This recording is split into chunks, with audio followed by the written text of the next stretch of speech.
Thank you for tuning in to Spiritual Debriefing, a podcast about Christian men living a Christian life in a very unchristian world, with your hosts Daniel Meadows, Derek Fisher, Randy Bryson, Jed Harris, and Ray Taggart. And tonight's special guest is Autumn Fisher.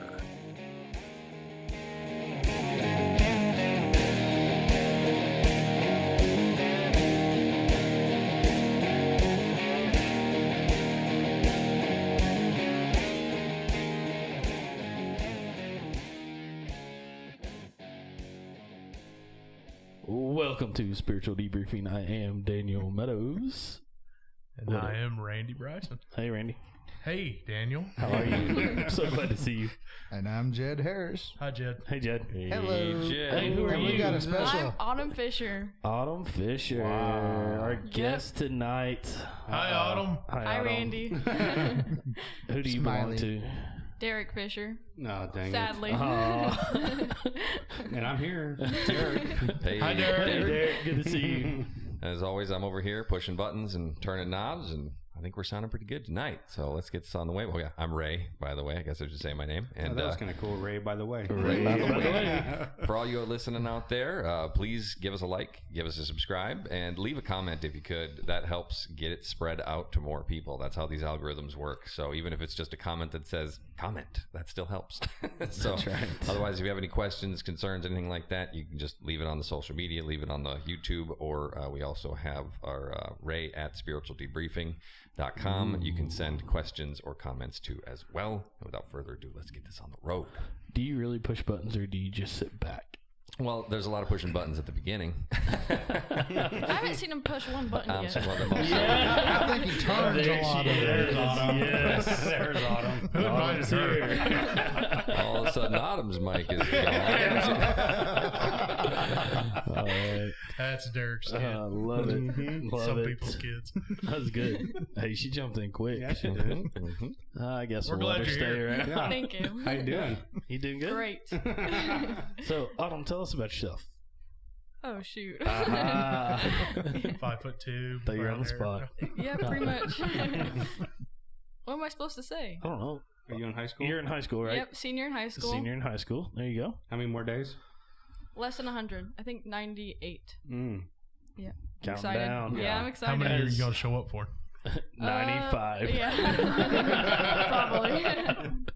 Has senioritis kicked in yet? Are you going to Yes. pass? Since time? last year. Since last year. Yes. Are you going to pass? You good? Yeah, Good I think grades? so. All right. Hopefully. Hopefully I passed. Yes, you better. As long as I make 90 days. Right. Right. So what's next? Next steps. This summer I'm going to Iowa to be on a Bible camp and help with the horsemanship clinic. What's that Bible camp? What's the name of it? What's the name? You forgot already? Oh, Village Creek Bible Camp. All right, I'll cut that Don't part put her on out, the spot. just in case they're listening.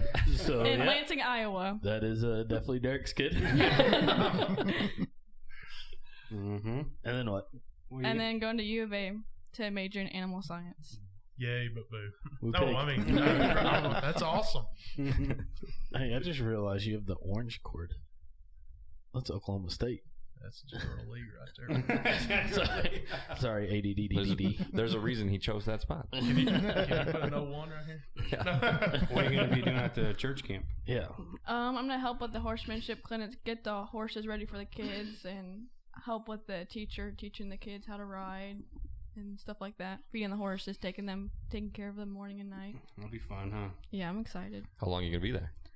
2 months. All I right. have to be there May 26th, and I graduate May 20th. Okay. So pretty soon. 6 days to enjoy graduation, Right. and then Yeah. off you go. Pack the bags and gone. This then is the come- first time away from home. Yeah. Yep. For that period, yeah. Yeah. And then I come back August 10th. Mm. Oh, wow. In college, you'll start. August 15th. You know how to keep her out of trouble. Wow. Yeah. I forgot how quick that stuff moves. Yeah. It's been a while. Yeah, it Yeah. should be fun for you. Like, Yeah. That's awesome. You excited? Yeah, I'm excited but nervous because I don't know anybody in Iowa, so it's a little nerve-wracking. It's all right. They're nice people. They have really good pork out there. Really good. Good to know. Pork. Yeah, they raise a lot of pigs. They do a lot of our pigs. They're big into the pork out there. Corn as well. I was gonna say I've been to Iowa a bunch. Corn. When I think about Iowa, I think about corn. Corn. Yeah. But do you know what Iowa stands for? I owe the world an apology. That's not what I heard, but Okay, that's what we say up in Minnesota anyway. Apologize to anybody from Iowa. But it's pretty good. There you go. what do you guys say? Idiots on their way to Arkansas. Oh, okay. You will be coming back. Here comes the comments. I will not tag say them. comment. Yeah, I will not tag them. We wanted comments. That's why Autumn showed up. There You we can go. edit it out, right? For a fee. It's called blackmail. Yeah. Get Well, used We'll to make it. sure I to think add that's your the episode for email at the end. I prefer extortion. It sounds better. What else? What other jokes you got? That's it for right now. Well, good. Thanks for joining us. Yeah. Yeah. Thanks for most letting me be definitely. here. Yeah. So normally we have a topic. Yeah. And this week we're just kind of Shooting from the hip. shooting from the hip. Yeah. I was gonna say just Yeah, because free for all. it's like a tie-in. You know, we're gonna do a little bit of. Oh, I'm sorry. Oh, It's all right. Ray had to adjust my mic. Derek was not in the proper It was, spot. it was Yeah. pointing a little too high. Okay. It's all good. Yeah, sorry about that. That's why we were catching First the day on the breathing. job. Yeah, we were losing all his bass too. We were losing all the bass in there. Yeah, because what the next podcast we're gonna have a couple of special guests.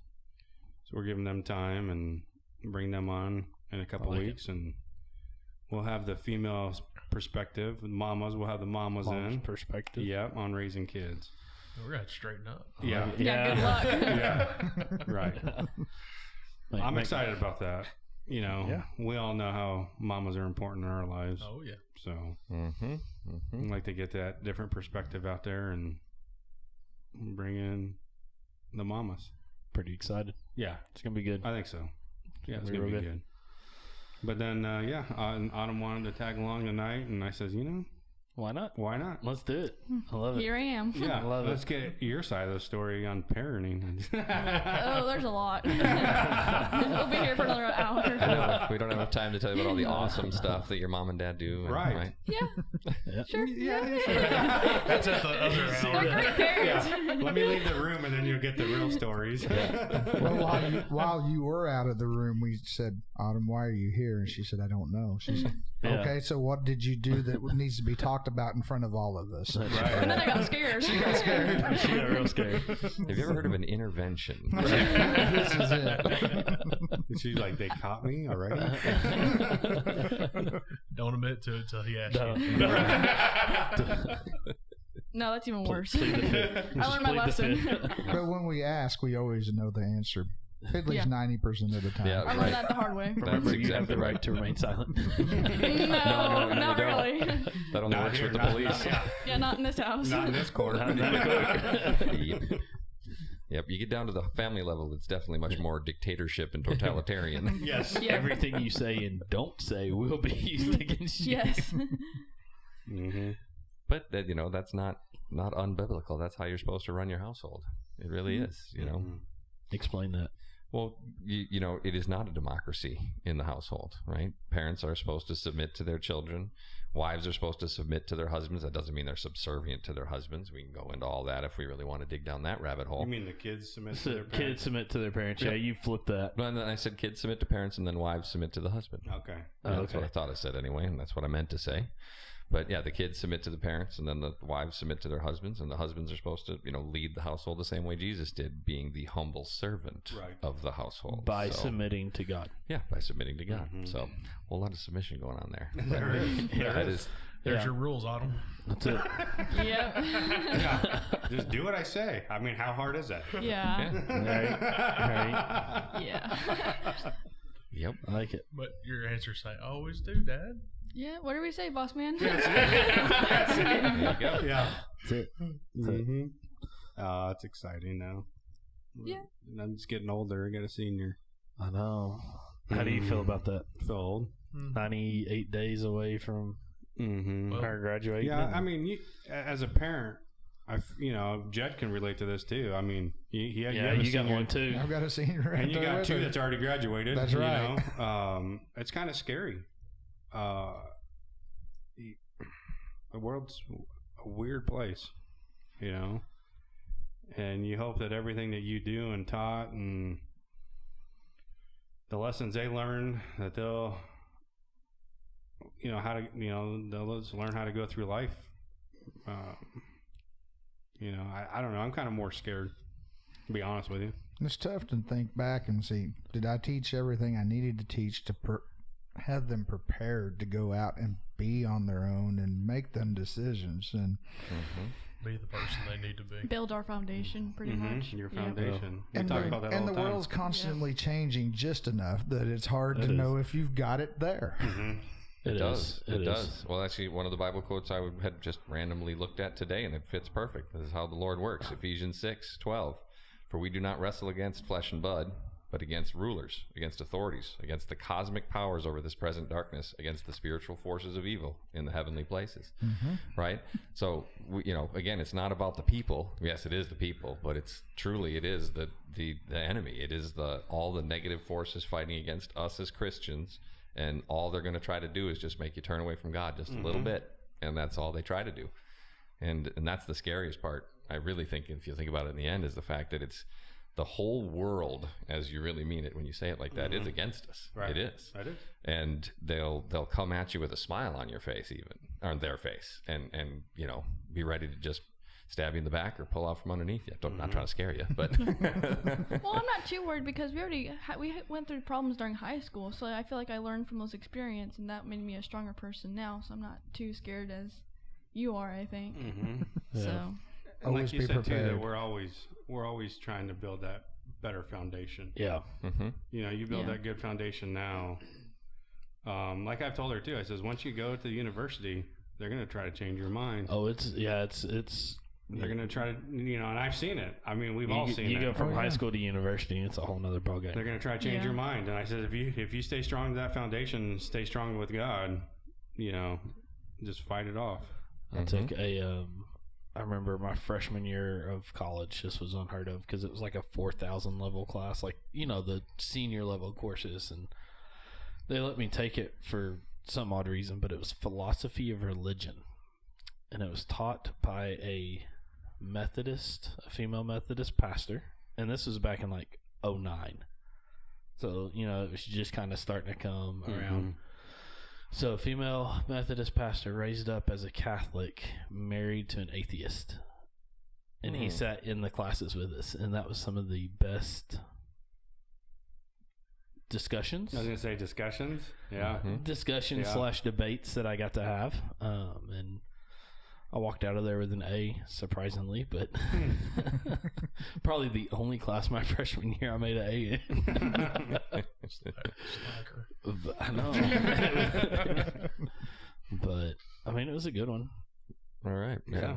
And personally, I think my daughter's way younger, so I'm not too worried yet. But I think a lot of the fear we have as parents comes from the fact that we were there. It happened to us. Right. We're not just dreaming up random stuff. We know we've had things happen that we would love to protect our children from, which is almost a fool's errand. You can't. But you can prepare them as best you can.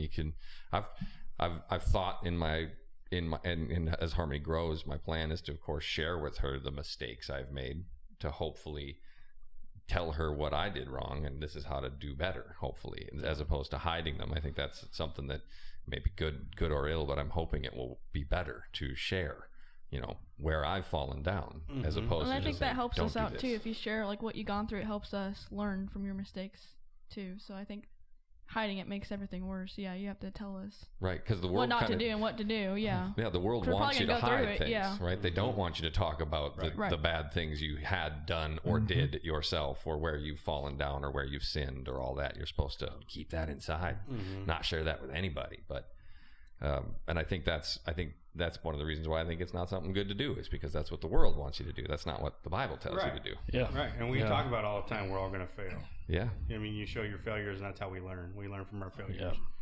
Yeah. If nobody knows our failures, then how are other people going to learn? Let me shoot this out there for you, Jason. Okay, shoot. Oh, you actually found a quote? Here you go. Don't tell people how to do things. Tell them what to do and let them surprise you with their results. Mm-hmm. There you go. Okay. Teach a man to fish, right? Yep. I think we do that a lot too in our family. You know, What? we try to teach them certain things, and like Most of the sometimes- time, I don't listen until after I go through it. Hey, Honesty. Yeah. Honesty. She's Honesty. honest. Yeah. Hey, she's honest. After I go through it, then I'm like, oh yeah, he was right. Okay, maybe I'll listen the next time. And then you But don't. And we're then you all like don't. that, right? I mean, We're all like even that. The We're all older like I get, I'm like, oh wait, my dad told me that. Maybe I should have paid attention. And I think that's why, like, as you become an adult and a parent, you kind of keep going, hey, listen to me. Look, I've been there. I'm still there going, oh wait, my dad was right. Listen to what I tell you. Like, Mm-hmm. I think it says that in the Bible somewhere too.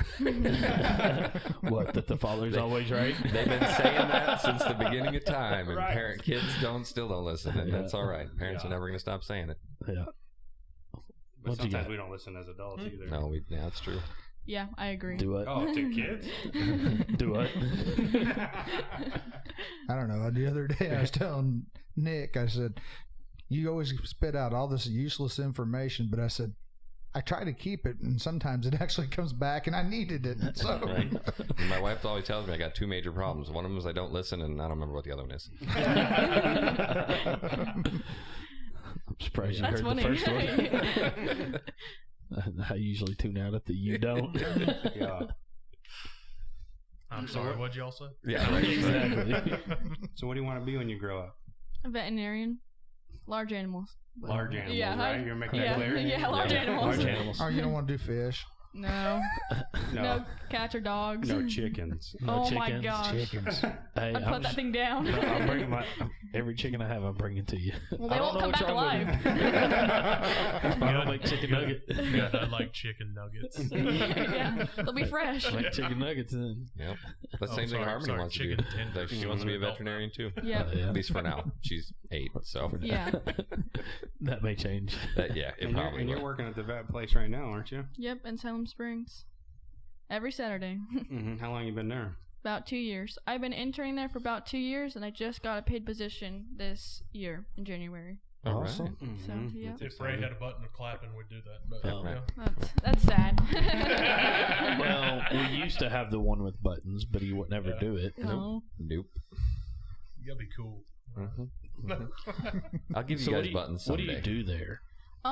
So I usually help out the doctor, whatever she needs, like the supplies, and then I'll load the cows off the trailer, put them in the alleyway. And then sometimes, like last Saturday, I did something new. I'll answer calls. That's new for you? Yeah, answering the phone calls was new Oh, for okay. me. At the vet clinic and talking to the patients, what's wrong with their animals, some more one-on-one work. But usually I'm helping out back with the horses and the cows and just whatever the vet needs to get done. Cool. So go for. Yeah, pretty much. Yeah. And if Like she it. comes home, she's Yeah.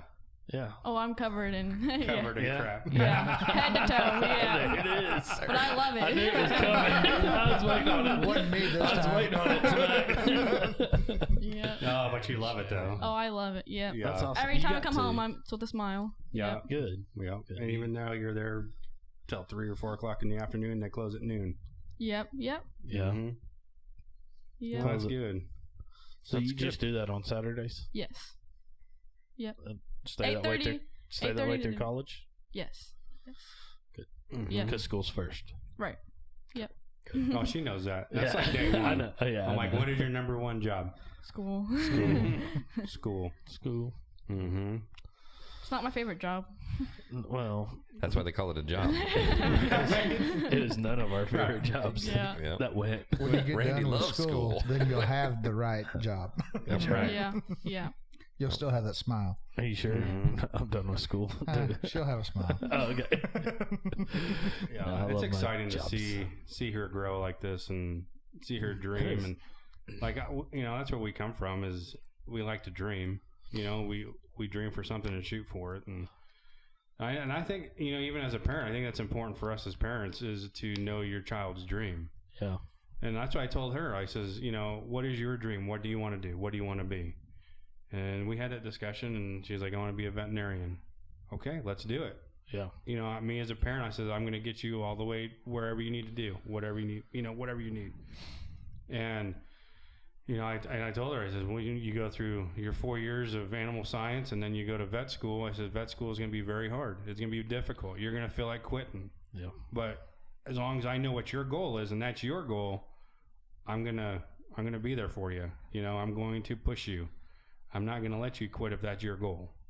And I think that's very important for us as parents to realize that our kids' goals and our kids' dreams, and to be there for them and to push them and to get them to where they want to be. Because sometimes, you know, even like, I mean, I don't know. I mean, I guess I was a little different, but, you know, my biggest dream is when I was a kid was be a cop, right? That was my biggest dream. That's all I wanted to do. I didn't care, you know. I didn't have to go to college. I didn't have to do this because I knew where I wanted to be. And, you know, my parents knew it too. They knew that's what I wanted to do.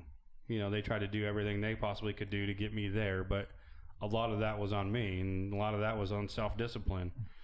Well, and I think that's very important, is you can't have somebody else pushing you all the time, because then you don't want to do it for yourself. Mm-hmm. So I think there's a super fine line with, as parents, you can't push your kid too hard or they don't want to do it.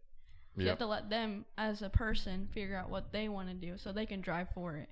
Right. And work for it. Right. So, yeah. And that's why you need to be careful as parents, is you can't drive them, don't push them too hard. Yeah. Me and Haley had a long discussion last night, since I wasn't here last night.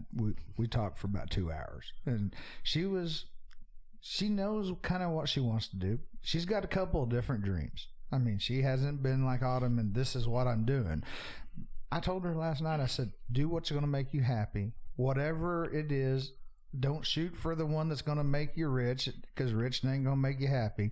Pick your dream, follow it, and I will support you 100% in whichever direction you're going. And and lots of things come up after I told her that we hadn't never really kind of discussed before. And I think kids need to hear that too. And you can stop me if I'm wrong, but they need to hear that support from the parents on their dreams and their goals. Oh, yeah. You know, 100%, yeah. And they're not your dreams, they're your goals. It's your child's dream or goal, you know? Yeah. It is. And that's why we sat down that one night and I says, what do you want to do? Like, where do you want to be? Not what I want you to be or what I want you to do. Where do you want to be? Right. Yep.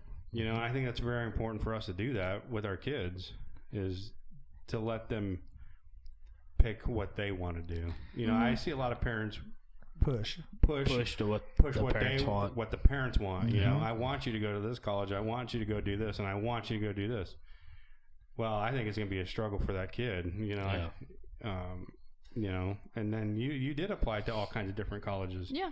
And you made that choice. And I got scholarships from different colleges too, but I declined them just because I wanted to go to this certain one that I want to go to. We kind of let you make that choice on your own. I mean, you know, in the beginning, I'm like, no, Autumn, I don't want you to go there. But, you know, I had to sit back too and say, all right, you pick. Well, and then when you let go of that, then I was like, okay, then I'll go listen to Dad. Yeah. I can't say Dad's right. Yeah, exactly. I have to wait till he backs down.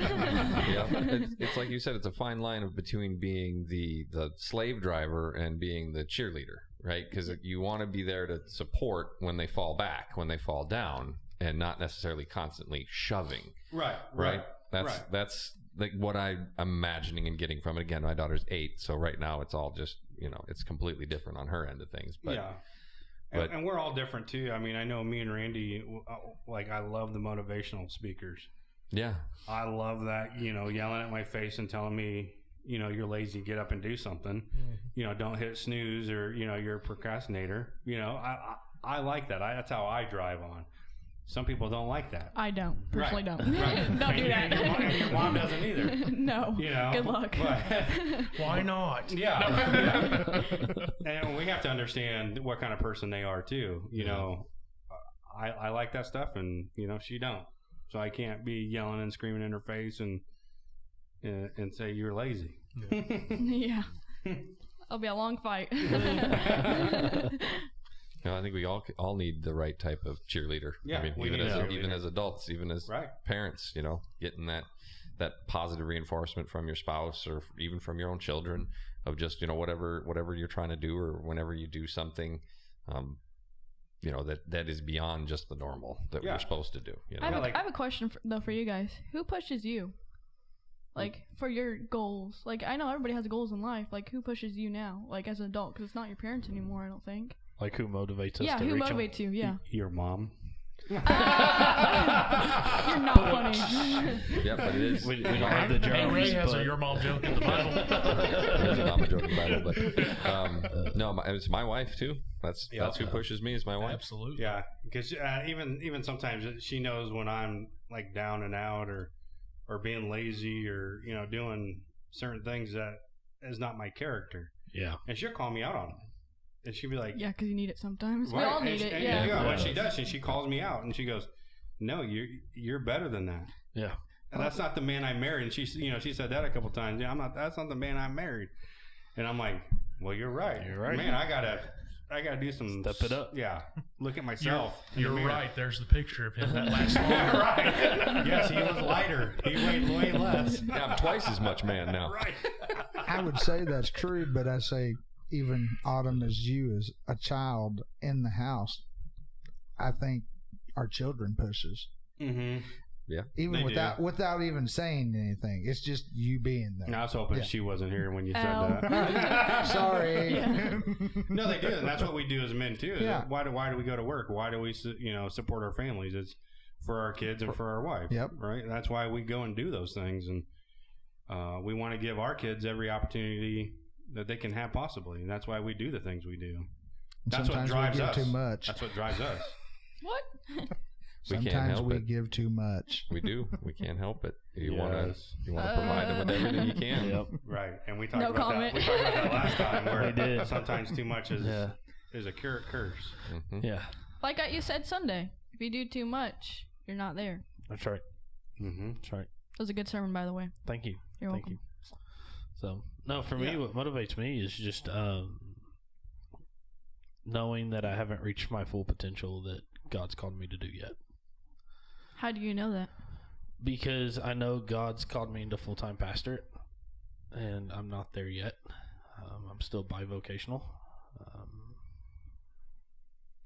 And I know it's not just like youth ministry is what He's called me to for a season. Mhm. That's not my long-term calling from Him, because I love preaching, I love teaching, Right. I love pastoring when I can, and so that's where I'm looking to, and what I'm striving for, and Taylor's pushing me along there. So Just because there's not a close cowboy church yet. actually, there is one in Siloam. Yes, there is. That is currently pastorless. Mm-hmm. That's kind of close. Mm-hmm. That's a ways from where you And are, they have though. an arena, too. They do have an arena. Mm-hmm. Yeah. It's a lovely drive at 5 o'clock in the morning, though. When there's nobody else out on the road. Absolutely. Yeah, But we are. One of my goals too is to own land. Like that's always been a dream of mine is to ranch and own land. And actually, my big dream that I've always wanted to do, which actually sparked a question, was to be a PBR stock contractor. And so, is there a dream that's too big? No, No. Yes. Oh, Because- okay. okay. Here we go. I don't think so. But Let's go do ahead. it. I wanna think hear so your because opinion. when you're a big dreamer, you're gonna fail and you're gonna be disappointed in yourself. So you have to have realistic dreams too. You can't dream too big. Yeah, but those failures are going to help you grow. Mhm. Those failures are going to push you to get to your big dreams. That's the thing is that sometimes but you don't understand is that. So here's for example, here's my example, and this is what I've gone through, and this is what I know. Is that my biggest dream was to be that cop, right? It took me almost 4 years to But become. that's a realistic dream. That's not like That's a big dream, That's a big dream. Not everybody can. Because Not not everyone everyone can can do do it. right? yeah, you're right. Yeah, Not everyone okay. can be a police officer. Yeah. I mean, so Yeah. that's what I Yeah, tell people. I I says, agree. the hiring process of being a police officer is, and a lot of people don't know this, is that, the first thing you got to do is a physical test and a written exam. If you don't pass any one of those things, you don't get to go any farther. So, like for me, when I'd go do it, one time I'd fail the physical test. Couldn't run the 1.5 miles fast enough. And then I'm like, okay, I got to try harder. I'm going to run more. I'm going to run faster. So the next time I go there, I pass the physical test, but then I couldn't pass the written. And then I'm like, okay, what do I need to study for this? And everyone says, is this common knowledge? Well, how do you study common knowledge? Right? You know, so. You ought to know. Right. You should know It's this common. stuff. It's funny. Same reason why we teach common sense in school now. Right. Yeah, Right. we need it. And so I tested for multiple agencies. Right. You know, so everyone had their different scores and their different things that you had to do. Yeah. The fastest run that you had to do in a mile and a half was the Phoenix Police Department. And I can't even remember what it was. Like, I don't know. I want to say like 11 minutes and 50 seconds or something. Holy smokes, that's fast. I mean, I don't know. It was super fast. A mile and a half, super fast. That was the fastest run in any agency in Arizona. And so I tested for them and failed the run the first time. Yeah. But was able to pass it, I don't know, second, third. I don't remember what time. Because I tested almost 4 years straight. Yeah. And then I'd get to another spot in the background. They're like, well, this doesn't look right. I'm like, well, I didn't do anything wrong. Yeah. But anyways, so for almost 4 years of testing and all those times of failing made me stronger because How? it made my goal even better and stronger because I wanted to shoot for it. And because I said, no one's going to stop me from completing my dream. Nobody. Yeah. And that's the way our mindset should be. You know, I just heard today too that Michael Jordan missed 9,000 shots, 9 or whatever it was, like 9,000 shots. Yeah. But he's one of the best basketball players in the world. Mm-hmm. So you're going to miss that many times and still be the best. So that shows you your failure. Yeah. So like for me, I did everything that I could possibly do. And it was funny that I started working at the police department as a civilian. So I started off with their CSI division. Right. And I started off volunteering. They're like, oh, what Autumn's doing right now at the vet. I started volunteering, get my name out there, saying, hey, I want to be an officer, you know, whatever. Anything I could get my foot in the door. Yeah. And so I did that. And then I got a paid position there as a contract civilian. So almost what you're doing right now. Finally got paid 2 years later. Apple doesn't fall from the tree. No, it don't. It doesn't. And I know that. That took a long time to get that sentence out. And I know these struggles hard. because I lived them, and I know what they're all about in these dreams. And like Jed knows all the time, I dream big. Mm-hmm. And so it came down to 2 agencies, and I passed both. Well, let me rewind a little bit. I did the volunteer, got paid, and then there was a position that opened up in the jail. So I started off. I got that position in the jail. So I started off in the jail, and then during that time, I think I worked there Is that 1 or 2 years. I think 2 years. I worked in the jail for 2 years, and I told my wife, I says, I'm gonna go test one more time. If I don't if I don't get it this time, then I guess I'm not meant to be a cop. Mm-hmm.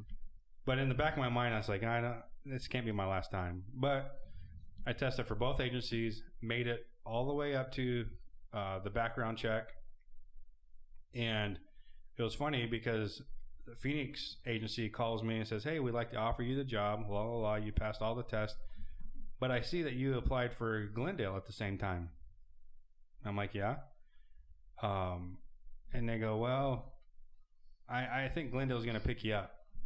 They're going to hire you as an officer. And I'm already working for Glendale Jail. And I'm like, I don't care. You know, whoever picks me up, I don't care where I go.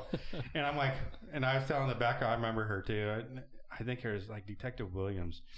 And she goes, well, I know. We really like to have you. I'm like, yeah, I'd prefer to go to Phoenix. You know, there was thousands of officers, a bigger town. Mm-hmm. Well, if something don't work out with Glendale, you just call me, you know? So like a week later, the background investigator calls me from Glendale and goes, okay, yep. Why don't we meet at this day? I go up there in his office and here's your job offer. This is when you start the academy, la, la, la. And I'm like, oh, real. I just made it. Yeah. Oh my goodness. Like it was so amazing. And it was funny because I'm like, okay, now the police academy it was down in Phoenix, and that's where all the agencies went, you know. And I was like, okay. When I lived way across town, I'm like, how's this going to work out? I mean, it's so far, but I don't care. I don't care. I'll make it work. Well, they said that was the time that Glendale built their big training facility. And they says, well, you guys are going to be guinea pigs. We're going to have our first academy class there. And that was only 15 minutes away from the house. All right. Awesome. So we were the first and the only academy class out of that. But What- can I what say did something? you do? I know. Yeah. So when you're following your dream, were you close to God at that time too? Yeah. You were. Mm-hmm. And I think my issue too when I was struggling was when you dream too big, I push away God. Like that's one of my issues. Okay. So that's why I'm saying like if you dream too big, you're not. That's unrealistic. I feel like. It Well, depends. see- I could see it depends on what type of dreams you're talking about, and there are times where I could definitely know what you'd mean by that. You know, when I was out in Hawaii, our dream was to get our own farm out there and get our own bit of land out there and have Right. our own little piece of something. And to do that, it morphed and changed because my wife got sick, and then the job I had been working wasn't panning out anymore, so I had to find a new job. And you know, working for a couple of these different farmers out there, you know, they couldn't afford to pay me enough. So in my mind, I was like, I got to get them to a position where they're making more money because then they can pay me more money. That was in my mindset. And that's why I put in so many hours. I wasn't godly at that time. I wasn't going to church, but You're so I busy gave up chasing that family. dream. Yeah, Yeah. I gave up lots of family time. I kind of, you know, I was literally working 70 hours a week away from the house, you know, sun up till sundown to try to chase a dream. And it took a few years, and my wife and I had a rough patches through that too before, you know, we were like, okay, this, you know, it was a failure in the end, but I gained things from it. I learned things from it. And to the point of one of the issues I think that is different from our generation and the current generation is, I don't want to say you're taught not to fail, but they don't allow you to fail, right? Everybody Yeah. gets participation trophies. Right. Everybody gets a ribbon. So there is no failure anymore. So then there is this fear of failure that gets, and we were on the cusp of that. Like they were even starting to do that type of stuff with our generation, right? Like, Well, yeah, I think that's true because that's how I am. Like I'm afraid to fail too. I don't want to fail. yep. You go look at anybody out there who is super successful.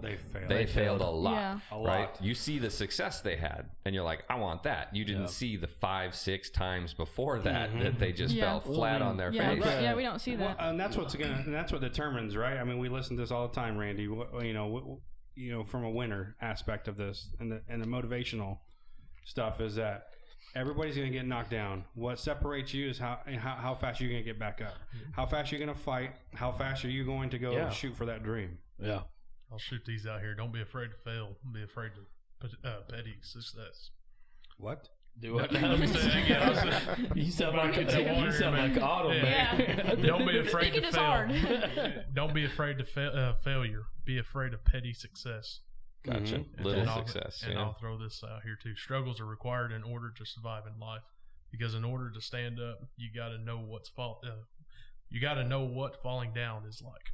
Mm-hmm. You have to. You have to. Yeah, I mean, Because but if you don't know how it is to fail or to fall down, then your expectations are way too high. yeah, I believe that you know your expectations are going to be like, oh, everything's going to be perfect. But when failure does come, you're going to know how to handle that. You're going to go, okay, this didn't work. You know, there's tons of business owners out there and successful people that have failed at other businesses. Mm-hmm. What they do? They started another one up. They went and they kept moving. They kept moving forward. we owned an ambulance company that my stepmom started in '94, ran it till 2018. She wanted to run a tanning salon on top of that, so we opened that and we ran it for 2 years and shut it down. Right. You know, but we had this successful ambulance company that kept going well past the tanning salon. And that was the thing, was we were like, we're good at this, but you know, yeah, this was your dream, but we weren't going to be able to if you're going to succeed. fail if you don't try? Right. Mm-hmm. Right. You miss every shot you don't take. Mm-hmm. Mm-hmm. Right. And it's hard You to know. step out on that limb every once in a while and take Yeah, that It leap. is. Yeah. And I think that's where it's at, is it's that fear of failure. Mm-hmm. we have a fear of failure. Mm-hmm. Yeah. Yeah, I it's a agree, yeah. fear, but you got to switch that around and have a healthy fear of failure. Yeah. It has to be a healthy fear. Yeah. I You mean, know, like, What does that look like? Yeah. You got to know what's going to happen Yeah, you got to because know. it's something I going to mean, be handed to I you. think of like the best bull riders out there. They know they're going to get bucked off. They Yeah. know they're going to break bones. They know they're not going to win championships, but they're going to fight every day Yeah, to that's be a good the way to look best at in the it. world Mhm. to win the NFR, the PBR, whatever it is. I mean, they're going to fight. They're going to get in the practice pen. They're going to ride the practice bulls. And that's the same with us. We got to fight. We got to pull ourselves up by the bootstraps, and we got to keep going. Mm-hmm. You know, I mean, you're going to fall off. You're going to get bucked off the horse, whatever. It's going to happen, but you've got to get back up.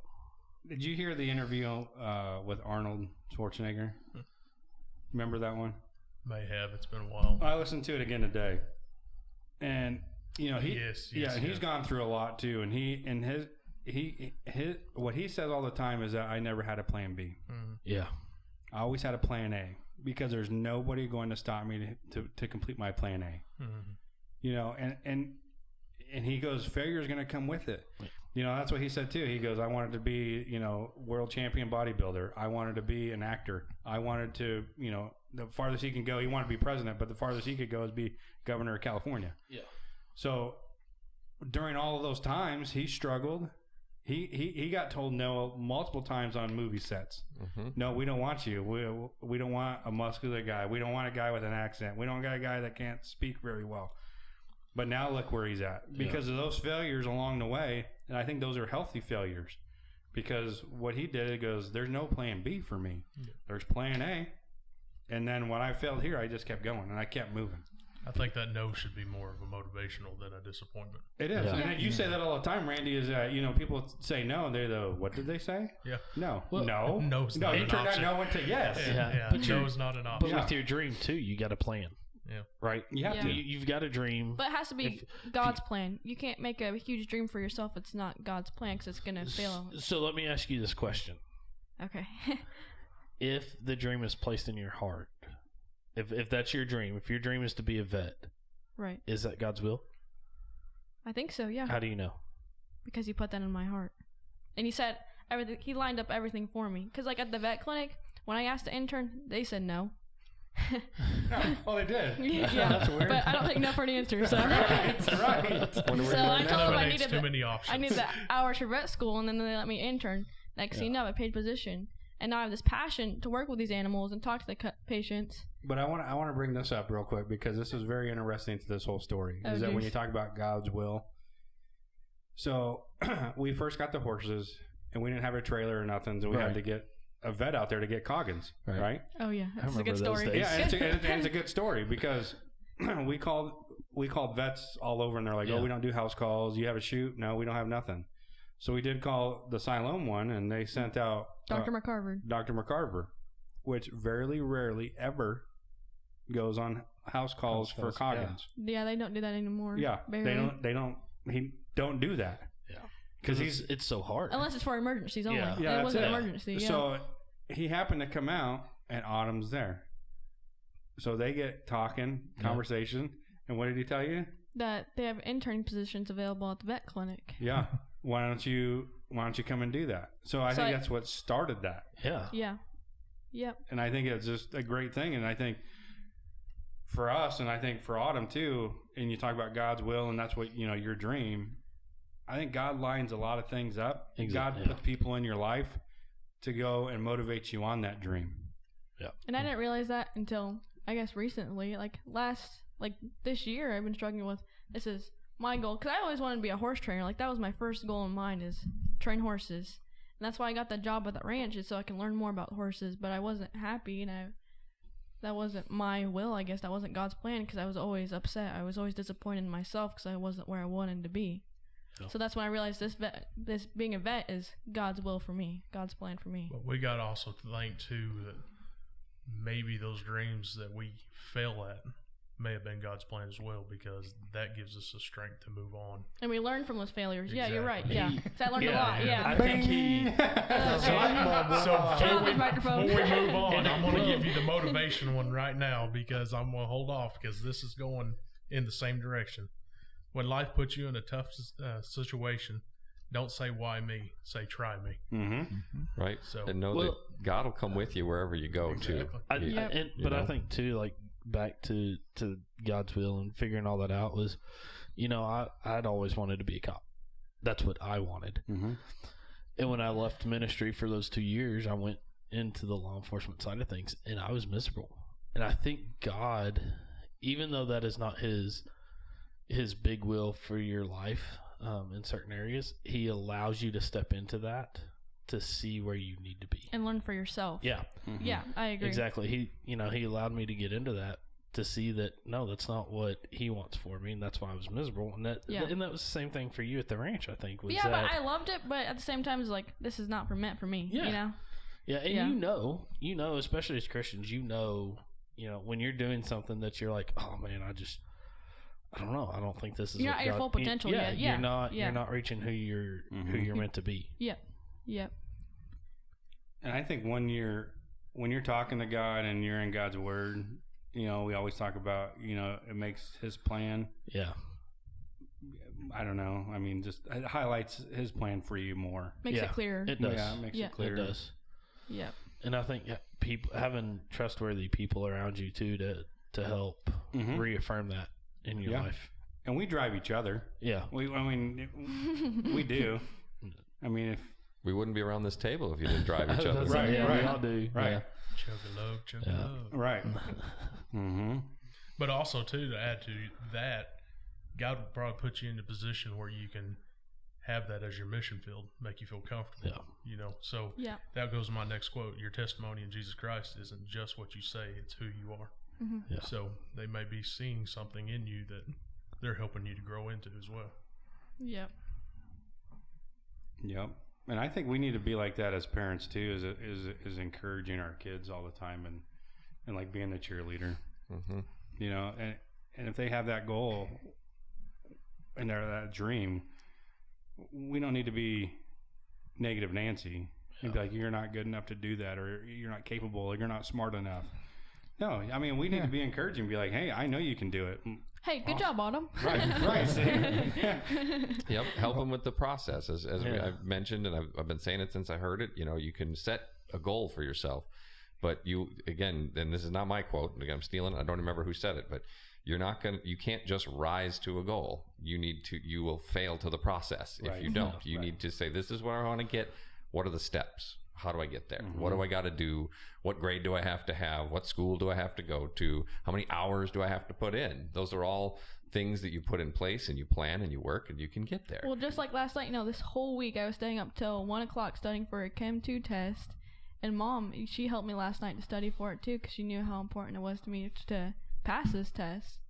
So I can be able to pass that class this year. It's hard. It's kicking my butt. Well, I picked Colby up from track practice today, and when he was coming back, and his phone went crazy, and he's getting text messages from the drama group. And drama's kind of one of his things. Yeah, he likes drama. Yeah, he likes drama. Yeah, the theater. Yeah. Clear that up. Clear that up. The kid that graduated last year, his name was Tanner. He got another post on him. Somebody had sent a message. He already had a position at JBU in a program before he graduated high school. So now, as a freshman, he told me, he said, Tanner has already produced all the music and, 2 or 3 different things for this play that's coming this weekend. This kid's good. I said, sounds like Tanner's really going to go somewhere.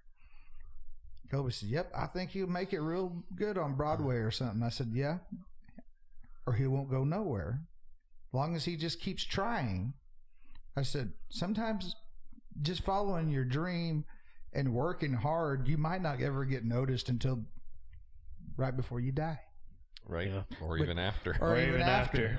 So there's a lot of scientists who don't get noticed till after. You've got to follow that dream and keep that push all the way through. Yeah, I've got a buddy. I just seen the video yesterday. Haven't seen him in a long time, but his boy plays football for Bentonville, and he got his long time dream. He sat down and signed with OSU football yesterday, and boy, every video they post on their football, you just see how hard that boy works. The coach is sitting here going, I had him on offense and defense. Every second of the game he was playing. I'm glad he chose wisely. You know what? Now I got a reason to watch OSU. So, no, that's awesome. I mean, I told Amanda I'm not ready for that, but I'm ready for her to succeed. You know, I mean, I got 2 years before she even thinks about college, but well, I mean, the process of going to college at that point. But I was like, man, it's just awesome to see kids just sit down and follow their dreams and see how much hard work they put in. Say that hard work, that dedication. Yeah. Yeah. I was like, I'm not a big fan for kids that just get handed to them. And there's no It'll fall apart. Yeah. They've shown it over and over again. Exactly. It's a generational wealth thing is a good example of that, because you can look at routinely families who, unless they get to a certain level of wealth, usually within just 2 generations, it's gone. Because the kids of the first generation that gains the wealth, they typically work hard for it. They accomplish things. They build something. Usually the next generation is okay at maintaining it, but they didn't have to build it, so they don't know how to build it. Right. And then you get to that third generation that doesn't know how to maintain it and doesn't know how to build it. Right. And that's when it typically all falls apart. Yep. And it even happens to some of the the wealthiest people in history. Their families at a certain point, they're just gone. It's all gone.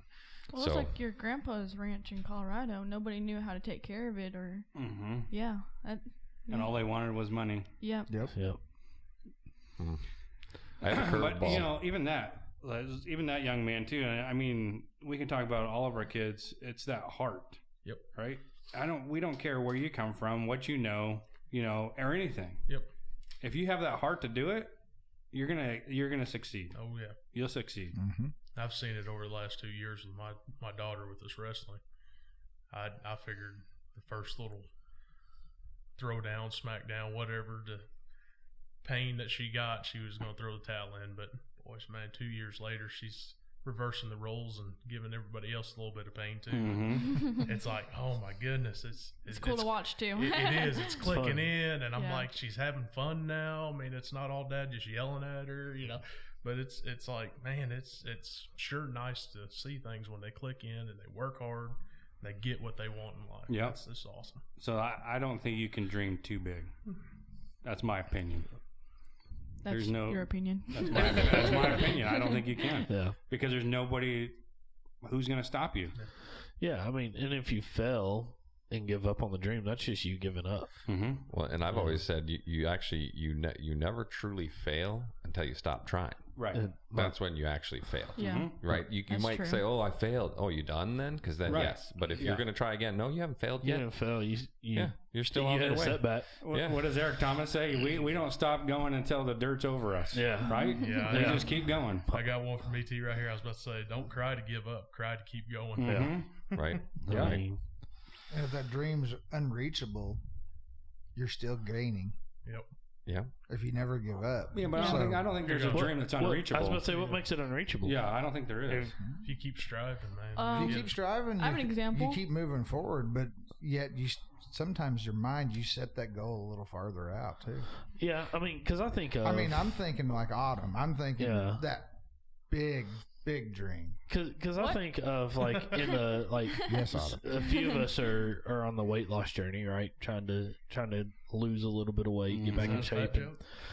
No, that's the truth of myself, and because like when I think about that, because I've had several people that over my journey have asked, how did you get to where you've dropped 50 pounds, 30 pounds, whatever, to feel the way you do? And I just had to tell them, like, on that, because what happens is a lot of people, they set the big goal. They see themselves, they're like, oh, I weigh 200. Like, for myself, it was like, I weigh 275 pounds. I want to be down to 225. I'm going to lose all this weight, 50 pounds, whatever. Right. That's not realistic No, it's not. at the moment. So it was like, okay, this week I'm going to lose 2 pounds. I lost my 2 pounds. This week I'm going to lose 2 pounds. I lost my, and it just kept building up. Right. It's and so I don't know. Like, I think you can in that aspect set too big of a dream, because then it's like, oh, Yeah, I that's guess what I want to get that's to. how I am, yeah. And I was like, when I said, oh, I'm just going to lose 50 pounds, I'm going to get down to 225. I haven't reached 225 yet. And when I first started, I was like, oh, this is miserable. I'm not going to make it. And I would give up. Mm-hmm. You know, but then I remember my mama didn't raise no quitter, and so I get back into it. But I mean that is, I see a lot of people on that same weight loss journey that sets those big goals Right. to get to, instead of looking at the weekly or even the monthly little goals Or daily. I mean, I'm going to wake up at 4:30. I'm going to, yeah, instead of 5, I'm going to wake up at 4:30 and go to the gym. I'm going to, but it's a daily. mindset. Yeah, It is. What's discipline? right. Doing the things you don't want to do. I didn't That's want to what go run discipline today. is. I did not want to go run today. After the day that we had at school, I was like, I really just don't want to go run. Hey, But I was Daniel. like, I've got to, Hey, Yep. you know, because Got to. I got a race on Saturdays. It's part of it. But do you know people who run? We're not the food anymore. We don't need to run. I run so I don't punch people in the face.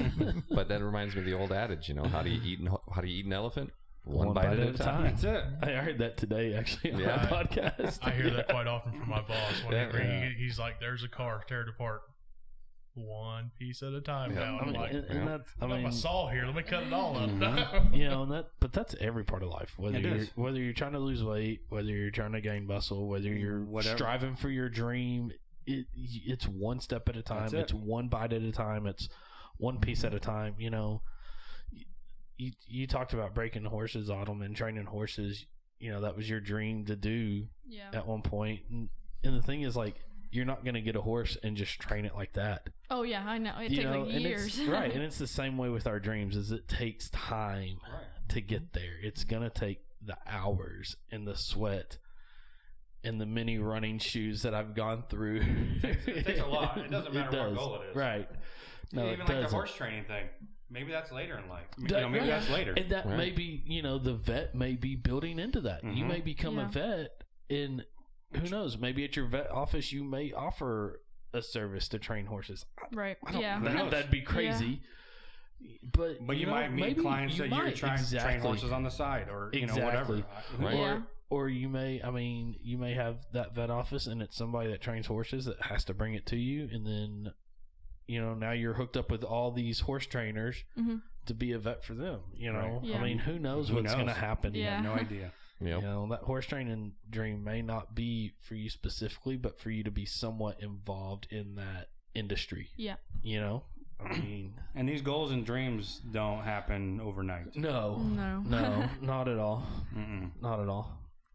Make Well, life easier. You were saying you had an Well, example then of what you wouldn't have any struggle. Right. So then you Well, wouldn't build your dream. You wouldn't build Yeah. your life. You wouldn't build your character. I think. No, right. Yeah. I That's think true. struggling on your dreams is what builds your character a little Mhm. bit too. Yeah. And you can learn from that too. Yeah. Mm-hmm. No, yeah, I see. Dad, you are not here. Wheels are turning. She's going, "Oh, Dad was right. I remember him saying this to me. Yeah. Last month, I didn't like it at the Dad time. was right, Jar. I'd be broke. I'd be rich. No, you wouldn't. You'd be broke because it'd be in your dad's jar. But then, you know, and that's what we are as a family. You know, that's Yeah. where she knows that, you know, both me and her mom are, you know, I don't know, dreamers, and nothing stops us. Yeah. You know, we find something and we just shoot for it. Yeah. For sure. So an interesting thing I was going to throw in, because I didn't actually really have a dream when I was growing up. When I got out of high school, I went to college for something. I was like, oh, I'm good at this. I like computers. I'll go to college for computer engineering. That's what I'll do. And then found out I was like, I don't really like all that much. Like, I like computers, but that's not what I want to do. And I've done so many different things in my life. I have not had a course. I've not had a path. I've not had this is where I'm heading and what I want to do. But now that I look back, I mean, I guess my dream was always just, again, to have a family, I guess, is really all I wanted. You know, a family, a home, you know, to be able to just have those things. Mm-hmm. So, you know, I guess the only reason I wanted to throw that out there is because there probably are some people listening who might say, well, I don't know what my dream is. And Mm-hmm. I think it's okay to not have a specific dream. It's okay to say, I don't want to become a doctor. I don't want to become a this. I don't know what I want to do. It doesn't have to be a career dream. It doesn't have to be, it could even be a biblical dream. Again, I wasn't saved at that time, so it didn't have that going on either. But one of my favorite quotes from actually from Tolkien is always, all those who wander are not lost, or not all who wander are lost. Yeah. That doesn't mean that everyone who wanders is not lost. But anyway, I went all over. I've done all kinds of things, and all those little things have led me to where I am now. And I still wouldn't say I have. I mean, my dream that I have currently right now is just for my wife and I to buy a house sometime again. To own property again. And so it's okay to also just have a short dream. A dream that's just a few years out, or just a year out, right? Because I was just about to say, like, as you were going with that, if we had people listening that are about to go off to college or are in college now that are going, man, I don't have a dream of what I want to be. I don't know what I want to do. I didn't either. I mean, I went to college. I graduated, went to college because I knew that's what was expected and what I needed to do, or at least I thought. And so I went to college, and I wound up squeezing 4 years of college into 8 and changed my major like 4 or 5 different times. And, because I had no idea. And I feel that that's probably more common than it not. is now. Yeah. I think you've got a real blessing, Derek, to have Autumn on a track. Yeah. Now, don't be surprised if she's halfway through school and she goes, I'm going this way. No, she's not.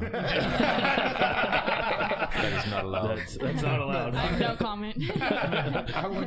I'm like Daniel. I went into college with going for animal science, ended up coming out of college with ag econ and sales and marketing. Exactly. I went in for nursing and came out with criminal justice, and I don't do anything with it. I teach and do youth ministry. So I'm like, and then by the time I was 30, I decided I was going to be an auctioneer. So Prove it. Yeah. Let me shut him down. Yep. let me ask this question then, because I don't know what it's like not to dream. Yeah, I agree. Yeah, me too. Okay, so on like this question to you guys that didn't have those dreams. Now, was there things like you said you started college to go to animal science, and you went to college to do certain things, and you went to college. What stopped you from doing that? Like, what was the moment that says, you know what, this was my dream, this was my goal, but those certain things just stopped you? Was it failure, or was it just saying I don't have interest in this no more, or what were those things? That's my question to you. Mine was I took an ag econ class that I fell in love with, and of course I've always had a background in sales and marketing, so I went with the econ with the minor in the sales and marketing. I didn't see where the animal science was going to put me where I wanted to go, and it's just I fell in love with that class. It was the hardest class I ever took.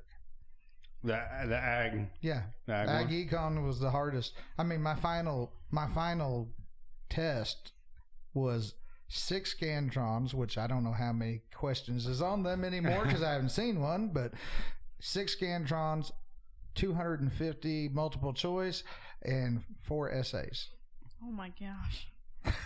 Yeah, they get harder as you go. And I loved it. No. And you loved it. I loved it. Mine was crazy. Money. Yours was money? Mine was money. It wasn't school I went after, but the dream of mine. Go ahead and laugh when you hear this, but it was acting. I actually had an acting audition in Dallas, and I blew the agents away, and they said you're going to Florida, and I couldn't afford the trip, so I didn't get to succeed in that one, but I did a macaroni commercial. For real? And it was. Do you have a video of it? Is this It a legit wasn't story? No, it's published. legit. Yeah, I've heard it. It wasn't published, but I did it in front of the audience, everybody, every talent that was there, all the agents in there, and boy, you had to do a 1 and 30-second commercial. How old were you? 18. 19, something like that. That's a really cool story, Randy. I never knew that about you. I I've known you this long, and And here it is. He's the macaroni kid. Here it is. I went down there and had no clue what we was doing. I passed my first audition in Fayetteville, and they said you're going to Dallas. So I pulled the money up to go to Dallas, went down there, and boy, I had, like I said, had one out of Florida, and one I think was, I can't remember where the other state they wanted me to go, but yeah, you get down there and they tell you, we need you to come up with a minute and 30-second commercial. Nothing. We're not giving you anything. You go do it. You got this long to do it. They had open trials until then. Boy, I tell you what, I don't get very nervous at times, but when you got over 1,000 people in a crowd and you got judges up there, I kind of like, I need about 20 minutes to study, and I'll be right back. And they all just kind of was like, okay, whatever. 20 minutes, I come back, and I said, I'm next on stage. I don't care who's in line. I'm walking up there. And I went up there, and boy, I tell you what, I blew everybody away. It was funny. I don't know where it came from, but I'm not funny. But boy, I tell you what, the best part was my mom and my brother and my grandma was with me. So we was in the motel. I said, hey, I need you guys to run to the store and get me an apron and a chef's hat. And I don't know where I was really going with it. I just popped it off. So when I got back, I had a magic marker on there, and I said, just kiss the cook or whatever, something stupid. And I walked out there, and boy, everybody was dead silent, and I hate when it's dead silent. I'm like, oh man, I don't know what to do. So I just started off, and I can't remember the whole thing, but boy, I mean, just 10 seconds in, and people were just laughing, and I'm like, hey, quit laughing, because I can't remember what I'm supposed to say now. So I went on for a minute and 30, and boy, I just stepped off stage, and they had 2 or 3 people. You're going this way, come on this way. And I was like, yeah. Now you got to pay to go to Florida. No. So it was a $5,000 trip. No. Wow. Couldn't do it. That was it. That was it. Wow. That was into my acting career. So. That's kind of cool, though. But it was I fun. never knew that. That was fun. Now you know. Learn something new every day. What's changed then? Yeah. What's changed what? Because you can get back into acting. you can get back into acting. You said you're funny, and I'm not funny. We think you're pulled funny. I pulled it out one time, all right? But yeah, that was fun. That was one situation that I don't know where I would have gone with it, but that would have been fun just to see how far you would have went. just one, yeah. Yeah. how would could have your been on life have Yellowstone. been different? I'd You know, probably be that's driving my Chevelle by now. That's how different I wanted it to be. But yeah, so my second dream was to be able to restore cars, and boy, look at me, 40 doing years that old, now. finally got there. There you go. So Crushing Yep. it. So It takes yeah. time sometimes, right? So money got in my way. It Yeah. was not, and I was prepared for failure because small town kid being dumb. I'm gonna go try out for acting. Yeah, that's great. I walk up there. My first audition. This is how dumb it was because my wife tells me how dumb it was. It was a 30-second intro or 30-second intro. I guess you go up there and you had to really what I had was like 15 seconds, so I dramatized it for a little bit. But I did a scene from Fast and Furious, and they're like, "Yep, you're going." I'm like, "What?" I was like, "That movie just came out a year ago, and you're going to take me because I said something." So yeah, so I that one there, they wanted you to just come prepared with something that was already planned. So I did that, and then I lived my life a quarter mile at a time. I had my leather jacket on and everything, buddy. That's so funny. Yeah. Huh? Nothing. What'd you say? What'd you say? That was corny. I said that was so cool. Yeah, my wife's like, that was so dumb. I was like, yeah, but I made it. It worked. But yeah, so yeah, the first edition was, I don't know where I was in my mind there, but it just seemed like it was fun and everything. Like you said, I thought it was an open door for me. And like I said, I wasn't about to break my back for $5,000 to go down there. I'd have liked to take a vacation to Florida. I hadn't been there in a long while, but yeah, that was fun. There you go. Yep. What about you? I don't know. So of course I started out with nursing because I loved working on the ambulance and helping people. That was something that I just loved doing, and so So I went to school for nursing, did about a year of my nursing prereqs, and my dad wanted me to take over the business. So I hung up my nursing dream for a business dream. Took one semester of business classes and looked at my dad and was like, that's not for me. And so that's when I switched to criminal justice, because that was another thing that I wanted to do, was actually go federal agency.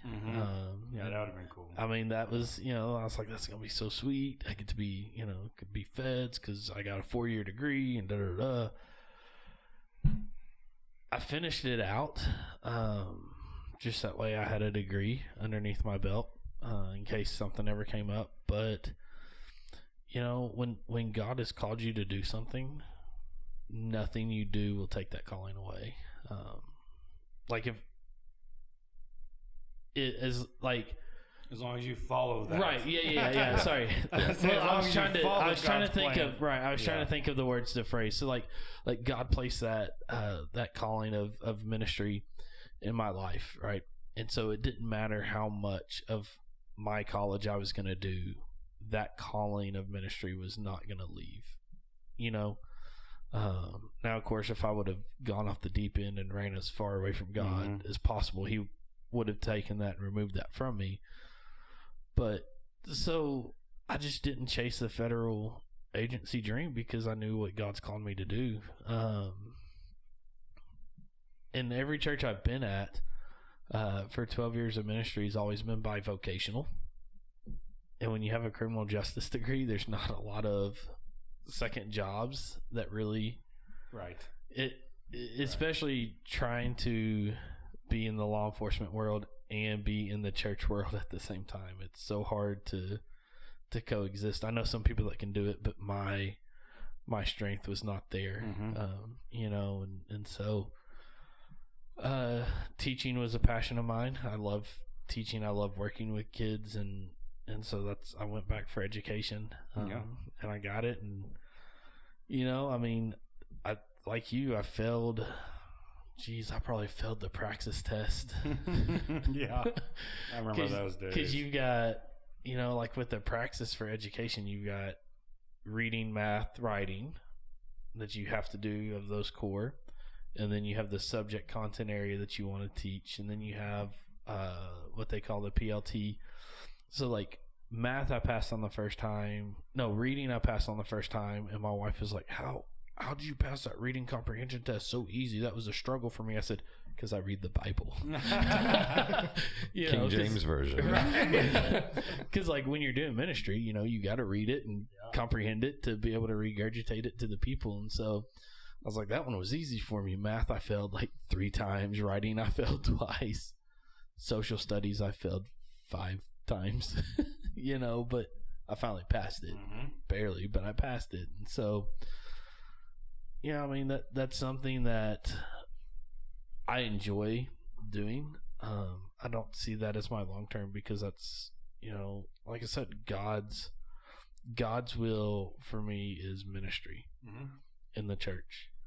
And that's something I've struggled with, to be honest, in my prayer time, going, all right, God, is that really, because you've allowed education to open up for me, is ministry really what you want me to do? And I'm like, I just don't feel it. I don't know it. Like seminaries never come in front of me, because every church I've talked to, it's like, oh, do you have seminary?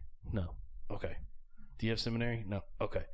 And so like, I'm like, all right, God, then whatever. Some of the best pastors don't have seminary. I know. So, I've got education, and I'm going to do it during the season that God allows me to do it. But I know ministry is what it is, whether that's at a cowboy church, whether that's at a Baptist church some way, whatever it is. But that's, So I haven't achieved the full dream yet, of course. Still chasing, still running. You're still under construction. We all are. You're still under construction. We all are. Yeah, we all are. Yeah. So, what about you, Ray? Well, I if you would have asked me before I became saved, I would have said money as well, because that was actually why I had to stop going to college. Because the second semester about halfway through, my second year, about halfway through the first semester of my second year, I got a letter from the university saying you need to pay like $2,500 right now to continue going to school. And I'm like, I don't have $2,500. I couldn't get it. My parents couldn't give it to me. I was already gotten all the grants and loans I could get. I didn't get a scholarship because my senior year, my senioritis was so bad. I had late arrival, 3 lunches, and early release. That was my senior year. I wish that was mine. I was too smart for my own good, right? I was in all the advanced classes, passed out of everything super fast. I could just breeze through it like it was no problem. And I hit the end of the challenge. And what I should have done my senior year is gone to college, taken the PSEO and just gone straight into college, but I didn't. And there, again, I could blame it on all kinds of different things. I've said before, the past 2, that was when my father was taking a real tough turn, and he had to quit working, and life was changing, and that definitely does mess with you some. But the reason I said I would have said money back then, though, is because I was working full time at the time to help support myself and pay for food and all that type of stuff. There was this weird spot I existed in because of my dad getting all the assistance. He was on Social Security and Medicaid and all that. They count that as all his income. And so my mom had a job too, and they're like, well, your parents make plenty of money. It's like, yeah, but my dad's medical bills eat up more than that. Like they completely drain everything. They got nothing. And they, that you can't fill that out on a FAFSA form. There's not an option for that. So I could have, but again, the reason I say that I would have said money, but now what I'd say, it was actually just my sin. And I had to look it up real quick, statute of limitations, because I had 7 years for felony. 5 years for what I was doing. So I'm fine. Okay. I had become a drug dealer. That's what I became. And money got me, I was spending all the money I was making on partying. That's what I was doing. So again, like I said, I was too smart for my own good. I could just get through things without trying at all. And I didn't have anyone to push me. I didn't have anyone to say, okay, if you're doing this so well, here's the next step, do the next thing. And I don't blame my parents for this. They were wrapped up in what they had to do. My mom was a full-time caregiver for my dad, and my dad was, going through an illness that was, eventually going to claim his life eventually. And it was just tough for everybody. But anyway, so I got that letter that said you need to pay $2,500, and I'm like, I don't got it. I don't think I can get it. And you're going to give me, like 2 weeks to come up with it. And I said, whatever. And I just walked away. So, that was the end of my college career. I did, I went for a year and half a semester, and that was it. And then I just, drifted aimlessly for actually quite a few years, just, living the life of the party, hanging out with all kinds of different people, the different scenes that were going on at the time. And when I say I was a drug dealer, I wasn't like some, crazy like Netflix movie type drug dealer, not like that. But it was, snapping rubber bands. Right. I wasn't stuffing shoe boxes full of cash, but right. But that was because me and my roommates at the time, we just used it to fuel our lifestyle. We just used it to have fun. That's literally all we did. Again, I would say that was just our sin now. That's all we were seeking after at the time. So. And it didn't last forever. After a while, I was like, okay. When I say a while, I think it was like 3 or 4 years of doing that and realizing that, I was borderline alcoholic and that just, I was like, this is not going to get me anywhere. Like you can have a lot of fun just spinning in place. That's all you're doing. So that was what removed, I guess that part of the dream from me. And then it's strange. I've continually had these different things where I'm doing this and I'm like, this is great. I could see myself doing this for a really long time. And then something comes up and either the rug's pulled out or something else comes along and away I go. There was a few years there where I was managing a pizza place and just loving it. Loved coming in, opening it up, getting everything ready, just had really enjoyed that atmosphere and just the whole thing. I was like, I could see myself really doing this. Like, I want to own my own pizza place someday. And I was building towards that idea. And then the lady who owned the 4 pizza places, I managed one of them. A buddy of mine managed another one of them. And he was the area manager. So we were kind of all building this thing together. And it was right at the beginning when online gambling started, and she got addicted. The owner got addicted to online gambling and lost all her money. And we literally showed up one day, and it was like doors are locked, stores, everything's repossessed because she has no money. I didn't even get my last paycheck, right? It was like, yeah, you're not going to get paid. Sorry.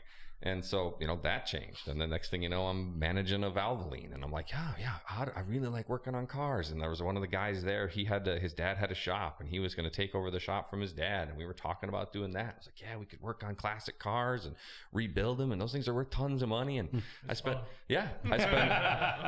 a couple of years just, learning all kinds of stuff about engines and turning wrenches and just, like, this is going to be great. This is going to be fantastic. And then he got in so much trouble, and all of a sudden he ended up having to go off to jail. So that I was like, all right, that was completely unrelated to what I was doing, but still I was like, okay, so that's not going to happen. What am I going to do now? You need to choose better friends. Well, yeah, right. He did eventually. You think I've got there yet? Nope. But and so after that, that's when I just got a job at the moving company I was working at just to make money, right? I was literally moving furniture because they paid really, really well, because it's a really hard job. And I was really good at it. So actually, you get tips when moving, right? Like, tip your movers, if anybody doesn't know that. But I do. Pizza. Yeah, well, that's one thing you can tip. You're cheap. I'm just It's because it's usually my friends. No, it's true. It's true. There's a difference there. But I did that for a while, and then when they were like, oh, we can get you up into a management position here, and then a sales position opened up, and I was like, that's what I want to do. It's like, I think I could really do well at that. And so then I transitioned into doing sales, and then I did that for a while, and then we moved to Hawaii with that job because I was a work from home job. I actually was the first one who started working from home doing that job. Everybody else was in the office, and they didn't have a spot for me, and I was like, I can do this from home. And they're like, really? I'm like, yeah, 100%. And it just crushed it. And so after that, everybody was working from home. And then the owners ended up selling to somebody else, and they changed a bunch of the policies. And the main reason I quit doing that is because I just didn't believe in what I was selling anymore. They had stopped having. We were one of the best moving companies in Minnesota, and then it became just one of, just like all the rest. They were subcontracting out to other movers to try to get bigger. And I just couldn't deal with the complaints. People were just constantly upset because it was like, these people broke all my stuff and everything got smashed. And like, I don't want to do that. I don't like selling things I don't like. And that's when I got into the farming thing, because that's what we wanted to do anyway. So I started managing the tomato farm and selling lettuce. And I was, I was the second highest paid vendor at the farmer's market. The only guy who made more money than me was the guy selling ahi tuna, because, he's selling it at like $20 a pound. And I'm selling tomatoes and lettuce and pulling in over $2,000 a week, selling all this produce, and things were going really, really well until the owner, again, I don't want to say I was taking advantage of the situation, but what had happened was the owner's wife had gotten diagnosed with a brain tumor when they had flown to the mainland. So it went from being a situation where he was like, hey, can you just watch my farm for a week while we're back on the mainland, to we're not going to be able to come back for 9 months. So I just took over, and he just kind of said, you just run it, do everything you can do, and this is how much I need to, pay the mortgage, and we'll be good. And so I was just cutting him a little bit each week, and that was it. And then after his wife eventually passed away, and after he'd gone through that mourning period, and he came back, and he was like, all right, we're going to get back into this, and we're going to do this. And he's like, here's the plan. He drew out the plan, and all of a sudden he was taking, 60% of that $2,000 to $2,500 I was making every week. All of a sudden he's like, yeah, that's got to go to me, and then you get to keep what's left. I'm like, that's not going to work. Like, I can't do that. And that's when I got to the coffee farm. And same thing there. They kept saying they were paying me. I was making the equivalent of about $13, $14 an hour at the coffee farm, because I was working 60 to 70 hours a week, right? So when you planned it all out. Now, then I started doing the tours for them, and we grew that tour program into something unbelievable. That's when I started getting tips doing tours. And every now and then people would slip you $100. I do tours for hundreds of people a day, like hundreds of people. I'd do a tour of 50 people per tour, one every hour, just going with people just handing you 20s, people handing you 10s. The money was good. They kept talking about, I was trying to make deals with them. There was 8 acres of farmland above the farm that no one had owned. I was going to try to buy that. We were going to turn it into more coffee farm, build a new processing facility. It was going to be on my property, but make the deals with them to help them pay for it. I was trying to build something, generational wealth out of it. And then COVID hit and all the tourists went away. So then I was back down to like $13 an hour, working 70 hours a week, and everything going on with COVID. And it's, again, I keep having these little dreams, and I failed a whole bunch of times, and I still keep, but if I hadn't have done that, the company I work for now, I met that guy at the coffee farm. So I wouldn't have the job I have now if I hadn't have done that. And the job I have now is enough to support my family. We're not, I'm not getting rich. I'm not raking in tons, but we live well. My wife, I can help her. I can support my wife and daughter without her having to work, because I don't even know how she would work with her illness. So I can thank God for that, because actually that happened after we got saved, right? That's when that job finally came to me, because I'd been for just years constantly just struggling. Even at the moving company, when I worked there, you don't, when you're moving furniture, it's not like, oh, here's an 8-hour day. It's you show up and this whole house has to be moved before tomorrow, regardless. So, I mean, we would literally move furniture from 8 a.m. till 1 or 2 in the morning sometimes. Just loading, picking up boxes, picking up dressers, picking up stuff. We would load, the moving trucks, not semis, but we use the big box trucks. Sometimes some people's houses would take 6 trucks full of stuff. Gosh. And there'd be 8 guys, and we'd be there till 2 in the morning. Some people have so much stuff. It's ridiculous. I know. Yes, I know. So, and we all have more stuff than we need. So I'm kind of going a long trip on this, but I just wanted to show, kind of was going through it again, that I've constantly had these new dreams, new goals, and every single one of them's falling apart, and I never stop. Yeah, but as I say, you, like, I hear all you guys' story, and here's the moral of your guys' story, and even ours, and I think, this is good for Autumn to hear, is that you guys never stopped, right? Yep. Yeah. Never. So, like, this thing didn't work out, you move to the next thing. The dream changes, it but changes, the work doesn't. But the work doesn't. Yeah. You guys never gave up. Right.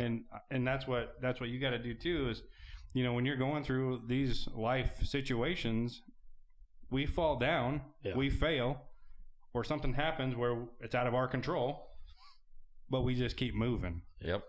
Yeah. And that's what we got to do, and that's what you have to do in life. Right.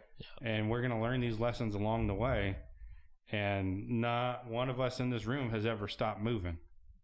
Yep. We've always kept going. We get knocked down, we get back up. You get knocked down, you get back up, right? You heard that many times. That's all. I don't know. Oh, yeah. You get knocked down, you get up again. Chubbawamba? Yeah. I don't listen to that music. That heathen music. Yeah. But I just wanted to hear it, and that's where I think the moral of everybody's story is that we just keep moving, and you keep dreaming. Like right now, your dream is to own, land and a piece of property or house, and you're still working towards that. Yep. You're still working every day. You're still working towards that. Yours, I mean, we can go around this whole room and be like, these are our goals and our dreams, and we're still working for them. They're still in our mind. They're still in our sight, but we're going to keep working for them. And I think when you achieve that dream, there's another dream. There's another up one ahead. Oh yeah, you'll never stop. You'll never achieve the dream Once it's in your blood, until you death. can't stop working. Yes. Until death. So and here, then we'll achieve the right. dream. But then here is one of the things too, is if I get to that goal, it's going to make me happy. Yeah, I hear that all the time. But And you're not going to, because if you're not happy now, you're not going to be happy when you get it. Right. So you better be happy now and shoot for that dream, and don't expect that dream to make you happy. Yeah. Because it's not going to make you happy. That's talking out of life experience from probably everyone in this table. Yep. Yeah. Yes, Autumn, that was to you. Yes. No words again. I mean, I guess it's true. It is very true. But I mean, you're going to learn this along the way. And, I'm glad you came, and, it's going to be a struggle. And you got to hear from all the guys around the table that whatever dream that you choose and whatever you're shooting for, it's going to be a struggle. Yeah. It's going to be a fight. You're going to get knocked down. Anything worth doing is going to be difficult. Right. Is going to be challenging. Otherwise, it's not worth it. Right. But what I've been taught is if it's God's will, it'd be like it's a straight path. So like, what's the difference between? Well, so the straight path is going to be a straight path, but there's going to be hurdles. There's going to be hurdles. There's going to be hurdles. There's going to be bumps. There's going to be. It might be straight, but it also might go and down yeah. and up. Okay. Because we talk about all the time, especially as pastors and stuff. You see God's will, you follow God's will, but we don't tell you how challenging it really is. Mm-hmm. Okay. Yeah. Because you look at anybody in Scripture, you look at any pastor, you look at anybody that's a Christian, and you see the challenges and the hurdles. Like, I don't know how many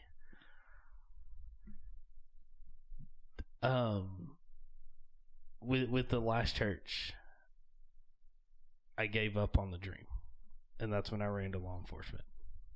But that's not what God called me to do. Mm-hmm. That was a challenge, and that was a hurdle that I had to learn to get over, and it took me many, many years to get there. Right? And that's, every pastor has I feel like has a similar story to that. Maybe not to that extreme of a hurt, but every pastor has some sort of story of a hurdle to where it was like, all right, God's called me into doing this. This was God's will for my life, was to do ministry and to serve him in the church. But then this happened. Right. And that's why we see a lot of pastors now leave, because of that hurdle, and they never learned how to get over the hurdle. That's why we see a lot of people give up on their dreams and give up on following that will that God placed in front of them, whether that's in the church ministry or not. Mm-hmm. That being a vet, I mean, I don't know, but if that's God's will or not. Yeah. There's going to be the hurdles. You have to cross them. Mm-hmm. Just because that hurdle's there doesn't mean that is God saying no. Okay. That's testing you to see how much you're going to rely on God to guide you and light that path for you. Mm-hmm. And the more challenges you face is, in my mind, is always showing you that you actually are on the right path. Yeah. Because if you're not being tested and challenged by the powers that are against us, the literal fallen angels that are fighting against us, it's because they don't fear you. I mean, how many times did Paul get thrown out of a city for preaching the gospel? Right. Or, we could bring up every what is Mike call them? They're not stories, they're biblical truths. It's biblical history. Truth. It's they're history, historical right? truths. Mostly everybody in the Bible had troubles. Every single one of them. Everyone had a struggle, whether it was self-induced or whether it was placed there to test their faith. Mm-hmm. Yep. Every single one of them. And that's what God wants you to do, though, is when you hit that struggle, he wants you to fall down to him and cry out to him. Mm-hmm. Jesus did that. It's a testing of your faith. Jesus cried out to his Father and cried out when he was going through struggles. And when he was going through difficulties, he wept, right? He cried out to his Father. When he was being challenged by Satan in the desert or in the wilderness, he went to Scripture. Right. He prayed and went to Scripture to fight against Satan. And that's how you're going to have to do that, was when you go through those struggles, and it's God's will, is you're going to have to go to God. Right. You're going to have to. And sometimes, though, our flesh self gets in the way to where we're like, but that wasn't really what God wanted me to do then, so I'm going to step away. No, that's not it. Ridiculous. We have three forces against us, right? Yeah. The flesh, sin. Oh, no, it was the flesh, the world, and Satan. Yeah. And don't just think Satan's one person. It's not one person. It's not one devil. There's not just one evil entity fighting against you. It is an entire army fighting against you. They fight through other people. They don't attack you directly. You're not going to see Satan laughing at you. They come at you through other people. Yeah. And that's how you get knocked down. That's what I've heard continuously, is Christians fail because they rely on other people and get let down by other people and allow that to fall away from God. It wasn't God who failed them. Nope. It was people who failed them. So you have to keep that in mind, that just because even if someone says they're a Christian, that doesn't mean that you don't know their walk. You don't know where they are. And they will fail you just as often as the lost will fail you. And you can't let that discourage your faith. That's their issue. And that's, again, something I've struggled with against numerous times in all the challenges we all face have. across. We rely heavily on other people, and when they fail you, it hurts so much, and then you start looking at yourself. And again, if I wish I would have had the Lord back then, because I found so much peace in going to God when things don't go right or when things fail. I don't feel the same way I did before, when I would just constantly, all I had myself to look at and myself to pity upon and all that. And it was just I was literally Job in the trash heap, you know, this is all my pity fault. party. Yeah. And of course God shows up and smacks him around and says, "What's wrong with you, man?" Right. Yeah. Just to paraphrase. A good one. Yeah. When you fully trust someone without a doubt, you finally get one of two results: a person for life or a lesson for life. Yeah. Yeah. Yep. And I'm not saying you should give up on trusting people either, because that's a good point to it. You can't. You have to. You know, you have to keep opening yourself up. You keep opening people up and allowing them into your heart and allowing them into your life, and they're gonna hurt you. And then you wipe the dust off your sandals and move on when you need to. And then, but you will find good people if you do that. I mean, because I'm gonna say a lot of people put their selves first, their self-interest, right? Yeah. You know, oh yeah. that's how they let you down, is they put themselves first. Mm-hmm. So I mean, especially out in the world. Yes. Especially out in the world. Then you turn your wounds into wisdom. mm-hmm. Was that? Did you? Oh, that was a quote you just had. I really thought you threw that, like pulled that out of nowhere. Where do you get your quotes from? I am not that smart. The I old told you. interweb. The interweb. Pinterest. Google. What is a Pinterest? I think you know. I think you're lying. No, I'm dumb on these things. Trust me. He just Googles it. Yep. He actually gets all of his quotes from Mike. Smart guy. Okay, sure. See if you say so. Yeah. What do you think, Autumn? You got any questions? No, I think that's it. You guys covered them all. All right, we answered all the Hey. questions Yeah. of So, life. so you're gonna go right through college, no hiccups, no nothing, right? No. It's going to be a That's breeze. not what you said. If you didn't hear anything else, chase the dream. Yep. Yeah. Chase the dream. Well, and I know this probably doesn't actually apply quite as much to you, Autumn, and I don't know you that well, but I'm just saying, one of the things I've said to some of the younger people nowadays when I'm trying to explain to them how even being a Christian doesn't make life easy all of a sudden or something like that. Again, I equate it I think it makes it harder. It does. Yeah. It does. And I put You're it... going out to society too. Yeah. And I put it to them in, again, a term I think they can understand. It's like life is like a video game. If you're on the right path, if you are winning, it gets harder. And it gets harder. And Good it way to gets put it. harder. Yeah. It doesn't get easier as you go. Yeah. It gets harder as you go. And that's how you know you're on the right path. If all of a sudden it's easy, I think you took a wrong turn somewhere. You can't go to level 1 to level 12. No. You have to, go hit through. all the, Yep. You have to go through all the levels. In Mario, you can. Oh, you can? No. It's Think like you're playing riding the a wrong horse up game. the mountain. Right. Riding a horse up the mountain. It gets harder as you get up. Yeah, but I tell you what's more challenging or what's more rewarding? Being like, yep, I took those couple of warps, I'm right to the last level and I beat Mario in 30 minutes, or the fact that you fought the entire way through, or like The fight and the challenge, you get bigger rewards at the end. I don't know. It gets boring about 5 minutes in. Gotcha. All I gotta say, I beat the original Zelda game, so I'm good. That's a challenge. You play that See, one. that's how to. Yeah, you guys are all looking at me like, what is he No, talking I know about? what you're talking about. I know. I don't know what you're talking The about. original Ray. Zelda was hard. I can beat Nerds. Solitaire. His next challenge Does is the that Rubik's count? Cube. Right. But that's also, I mean, the society is driving people to that whole thing. I look at what games are nowadays. They are nothing like the games that we had back in the day. I mean, Contra, that was a huge one when I was a kid. And everybody knew the code to get 50 lives, because if you didn't get 50 lives, you couldn't beat that game. Like Contra, because it was the game where when you died, you didn't go to your save point. You started back over at the beginning, just like Mario. Right, so if and luckily life's not that way. Sometimes it can be. No, that's true. I mean, that's how we felt when we moved here from Hawaii, because we were literally like, all right, we're starting back over at the beginning. That's what we did. Yeah.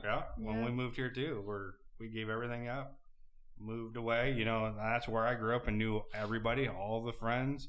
Like everything. Yep. Moved here and didn't know anybody. Now look at. Look who you got around. What's up, friend?